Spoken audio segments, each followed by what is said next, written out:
Let us all understood what is big data. ठीक है, तो बिग डेटा का हम यहाँ पे अभी सिर्फ आपके साथ में थ्योरी कवर करेंगे, ठीक है ना। तो जो बिग डेटा है कुछ नहीं है, बस डाटा का एक बिग फॉर्म में इकट्ठे होने को हम बिग डेटा बोलते हैं। सबसे पहली चीज़ हमें यहाँ पे पढ़नी पड़ेगी, डाटा क्या होता है।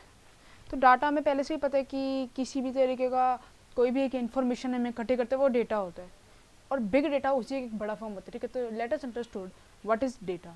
तो data is nothing but the raw collection of the facts, figures, measurements or the observations such as numbers, text, images or symbols that represent the information about the object, event or the concept। अच्छा, अगर मैंने बोला data तो ये individual data के बारे में बात हो रही है। जैसे कि यहाँ पे मैंने केवल और केवल रेवेन्यू के बारे में बात करी है। आप देख सकते हैं एग्जाम्पल में यहाँ पे बिजनेस डेटा को एनालाइज कर रहे हैं only for the purpose to increase the profit.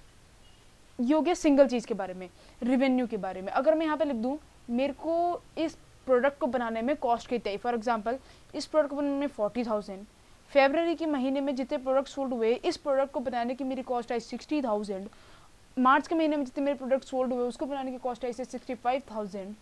तो ये एक डेटा हो गया, ये एक डेटा हो गया, एंड इसकी मदद से आई कैन से मेरा प्रॉफिट निकल जाएगा।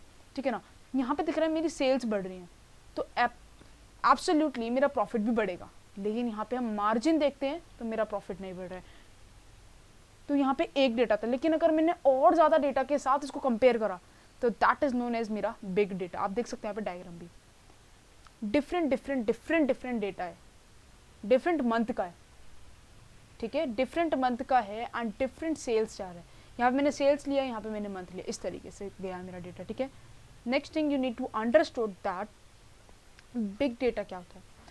तो बिग डेटा एक ऐसा होता है जिसको हम मैथमेटिकल स्टैटिस्टिकल मेथड की मदद से एक इंफॉर्मेशन, एक यूजफुल इंफॉर्मेशन को एक्सट्रैक्ट कर सकते हैं from the large amount of data.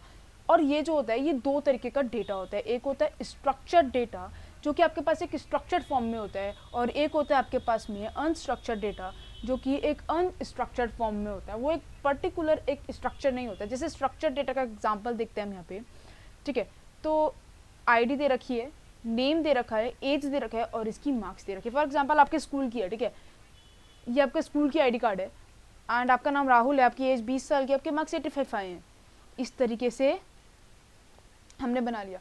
इस तरीके से आप सैलरी का डेटा बना सकते हो, ये आईडी है, ये नेम है, इसकी इतनी सैलरी है। ठीक है, प्रमोशन का बना सकते हो। अगर मैं बात करूँ अनस्ट्रक्चर्ड डेटा की तो सोशल मीडिया की पोस्ट, मुझे नहीं पता एक साल में जितनी मर्जी पोस्ट भी हो सकती है, इमेज की फॉर्म में हो सकता है, ईमेल की फॉर्म में हो सकता है, ऑडियो रिकॉर्डिंग की फॉर्म में हो सकता है, पीडीएफ एंड डॉक्यूमेंट्स की फॉर्म में हो सकता है। ये तो क्या बिग डेटा। लेकिन जो डेटा था, जब मैंने पीछे पढ़ा था डेटा, जो डेटा था वो केवल और केवल मैंने यहाँ पे देखा था तो वो एक रॉ डेटा की फॉर्म में था। वो एक ना तो स्ट्रक्चर्ड फॉर्म में था ना तो अनस्ट्रक्चर्ड फॉर्म में था, बट एक टेबल फॉर्म में जरूर था। ठीक है, लेकिन जो एक बिग डेटा होता है ये किसी भी फॉर्म में हो सकता है, एक स्ट्रक्चर्ड फॉर्म में भी हो सकता है और एक अनस्ट्रक्चर्ड फॉर्म में भी हो सकता है बिग डेटा। ठीक है, तो big data is a field that makes use of the various mathematical and the statistical method to extract the useful information from a large amount of data. ठीक है ना, बहुत सारा लार्ज अमाउंट ऑफ डेटा होता है। यहाँ पे तो मैंने 3 आईडी कार्ड्स लिए हैं। एक कंपनी में वेरियस एम्प्लॉयज हो सकते हैं। बिग डेटा का बहुत अच्छा एक एग्जांपल बताऊँ मैं आपको, गूगल में सोचो कितने ऑफिसेज हैं, कितनी ब्रांचेस हैं, कितने एम्प्लॉयज़ होंगे। फेसबुक, स्नैपचैट, यूट्यूब, सबसे अच्छा एग्जांपल है बिग डेटा का, that is your Instagram. Instagram में मेरे पास बहुत सारे हैं, जैसे कि स्टार्टअप कंपनीज है, startup companies is using the big data in the wide form. Okay, और देखते हैं। अच्छा, आपको पता है जो बिग डेटा है ना, बिग डेटा इसके अंदर 5 वीज भी होते हैं, है ना। सबसे पहले तो हम यहाँ पे समझते हैं बिग डेटा क्या होता है। Refers to the extremely large and the complex set of data that can not be easily processed using the traditional data processing tools. इसको आप क्या करते हो, इन्फॉर्मेशन को आप एवरी सेकेंड जनरेट कर सकते हो। Like online transactions you are doing, like Paytm, you are doing the bank transactions over the Paytm. Social media like Instagram की पोस्ट, जैसे कि आपने करा कमेंट, एक इंस्टाग्राम की पोस्ट पे लाख्स ऑफ कमेंट्स होते हैं। Like video, image uploads, GPS, location data, online shopping data, ये तो सभी को पता होगा। ऑनलाइन शॉपिंग, अमेजोन से आपने परचेज करा, फ्लिपकार्ट से आपने परचेज करा, आपको चाहिए होता है परचेज का डेटा, तो आपके पास ना ऐसे करके ना ऐसे पूरा एक डेटा बन के आ जाता है, एंड कौन से मंथ में कितने की सेल करी या परचेज करी, या फिर आप ही की बात करूँ अमेजोन पे आपने कितने की परचेज करी, ठीक है ना, ये बिग डेटा होता है। ठीक है, मैंने जो आपसे बात करी थी 5 V's ऑफ डेटा, ये होता है value, volume, veracity, variety, velocity. Okay, सबसे पहले हम एक एक करके समझते हैं। What is value, what is volume. पहले हम समझते हैं कि व्हाट इज वॉल्यूम। ठीक है, तो वॉल्यूम का मतलब को पहले से ही पता होगा कि कितना ज़्यादा डेटा होता है, उसको हम कहते हैं वॉल्यूम ऑफ डेटा, कितना बड़ा डेटा है, वॉल्यूम ऑफ डेटा। तो the term refers to the size of the data.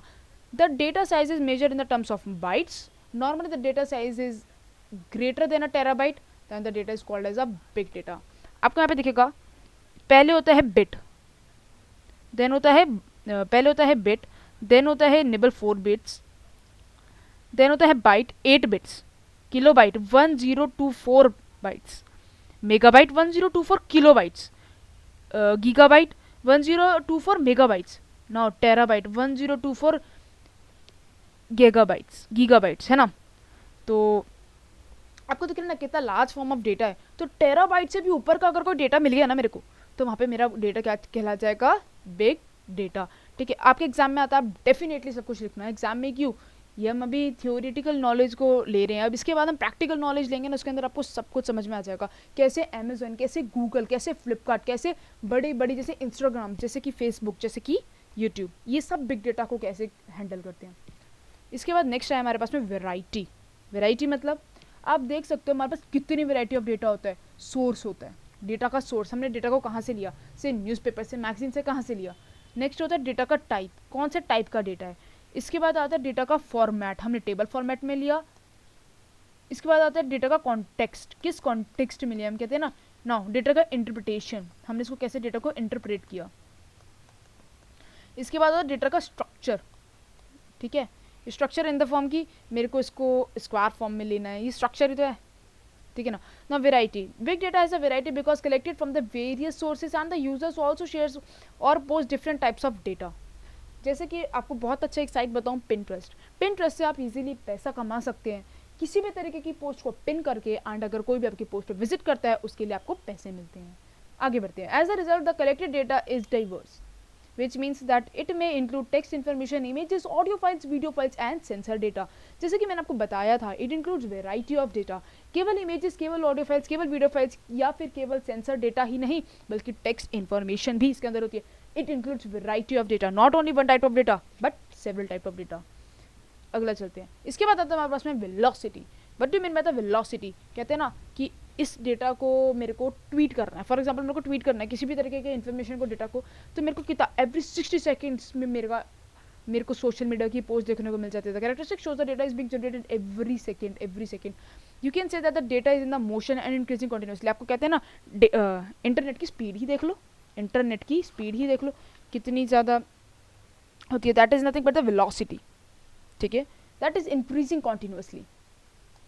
Next आता है हमारे पास में veracity. What do mean by the veracity, extracting the useful information from the data requires implementation and effective and the accurate method of collecting the data. This process, extracting only useful data and filtering out unnecessary data, is called veracity। अगर मैं आपको example दूँ veracity का, तो for example मेरे को ना एक स्पेसिफिक एज ग्रुप डाल दिया मैंने। For example I can say कि डाइपर्स हैं, diapers will be used by the infants, तो that is particularly for the age group. ठीक है, that is nothing but the veracity। ठीक है, there is a fourth V, 5V I am talking about, right? Filtering out the unnecessary data is called veracity। For example, extracting the information about particular products that are ordered for a specific age group। अच्छा, जब भी हम order करते हैं तो यहाँ पे ना ऐसे करके एक आता है, इसके ऊपर आता है ऐसे फिल्टर, हम उस पर क्लिक करते हैं तो हम स्पेसिफिक एज ग्रुप भी सिलेक्ट कर सकते हैं, हम स्पेसिफिक कलर सिलेक्ट कर सकते हैं, हम specific type of product select कर सकते हैं, हमें किसके लिए लेना है, फीमेल और मेल, वो भी सिलेक्ट कर सकते हैं। That is nothing but the due to the veracity. Okay, next and the last 5th V, that is value. हमने जो डेटा को कलेक्ट करा वो हमें कितनी वैल्यू देती है. That is help to increase the revenue basically used by the startups. अभी अभी आए हैं, 0 रेवेन्यू पे खड़े हैं, इंस्टेंटली 1 करोड़ का रेवेन्यू, 2 करोड़ का revenue. Help with the value of the big data. The data is first collected and then processed to generate the useful information. This generated information should help the company in developing new strategies relating to the pricing, marketing, and generate some value to the company. Value to the company. अगर मेरी company में कोई value नहीं होगी ना, my company will never exist. ठीक है. अच्छा, it helps to solve the problem. It helps to improve the customer experiences. It helps to in the cutting the cost. Cost cutting कैसे? मेरे पास एक्सपीरियंस आ गया, मुझे पता है कि मेरा प्रोडक्ट किस मार्केट में कब कहाँ पे जा करके बिकना चाहिए. से फॉर एग्जांपल मैंने बोला कि ना एक मेरी क्लोथ की शोरूम है एंड उस क्लोथ की शोरूम में ना मैंने बहुत सारे तरीके के, फॉर एग्जांपल हर एक तरीके के एज ग्रुप के लोगों के क्लोथ्स को रख रखा है. एंड मेरे को पता है कि सबसे ज़्यादा यंग जनरेशन जो है वो क्लोथ्स खरीदती है एंड सबसे ज़्यादा जो यंग जनरेशन है ना वो आती है सीपी में. तो मैंने सीपी में ना एक सेंटर खोल दिया.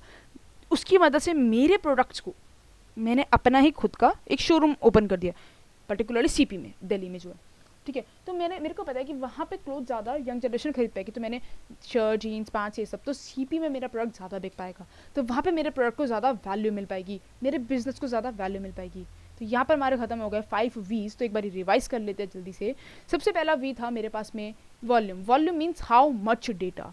नेक्स्ट वी था मेरे पास में variety, that is what kind of data I am selling. ठीक है. Next one is the velocity, how frequent और the real time is the data, that is velocity. Next we था मेरे पास में वेरासिटी. वेरासिटी का मतलब क्या हुआ? वेरासिटी का मतलब वही था ना स्पेसिफिक एज ग्रुप में, यानी कि how accurate and applicable the data is. इसके बाद यहाँ पे लास्ट वी हमारे पास में रह गया लिखना, that is for the value. Value means अगर वैल्यू आता है तो हम क्या लिखेंगे यहाँ पे? हम वैल्यू में लिखेंगे worth of extracting data. याद है ना, इसके अंदर हम क्या लिख सकते हैं? Cost cutting. इसके अंदर हम क्या लिख सकते हैं? Cost cutting. अगर एक बारी को मेरा कॉस्ट कट हो गया तो क्या होगा? Increase in revenue. इसकी मदद से क्या होगा? Increase in revenue. ठीक है ना. Yes, thank you very much. तो यहाँ पे आपका बिग डेटा के बेसिक्स खत्म हो गए. इसके बाद हम प्रैक्टिकल नॉलेज जरूर से इकट्ठी करेंगे.